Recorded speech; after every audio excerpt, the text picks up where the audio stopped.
L-awditur jgħid li l-impjegat mal-Awtorità Maltija għat-Turiżmu daħħal iktar minn 10,000 euro għal ftit inqas minn 1,000 siegħa f'sara. Dan wara li f'Jannar tal-2012 ma nżammux rekord eżatti tal-attendenza ta' dan l-impjegat. Fl-istess xahar huwa tħallas 397 euro f'sara li qatt ma għamel li jfisser ma' 56 siegħa li ma jidhru mkien. Meta ġew mqabbla n-numru ta' sigħat li jippanċja lihom ma' dawk miktubin fuq il-formularju apposta, dawn ma jaqblux. Minkejja dawn id-differenzi din is-sara ġiet approvata mis-sezzjoni tar-riżorsi umani u assistent maniġerjali u mill-amministrazzjoni. L-overtime fl-Awtorità Maltija għat-Turiżmu kien hemm każijiet li kien approvat verbalment biss.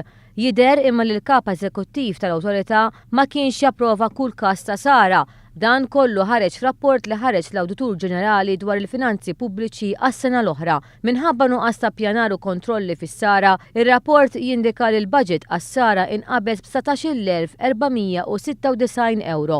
Jissemma każ ta' skrivana fl-Uffiċċju tal-Informazzjoni għat-Turisti li kienet taħdem fuq ġimgħa mnaqsa ta' 25 siegħa li tħallset 768 euro.53 aktar. Jirriżulta li meta din il-ħaddiema kienet taħdem aktar sigħat minn 25 siegħa kienet niżżilhom bħala overtime. Dan minkejja li ma kienx taqbeż l-40 siegħa.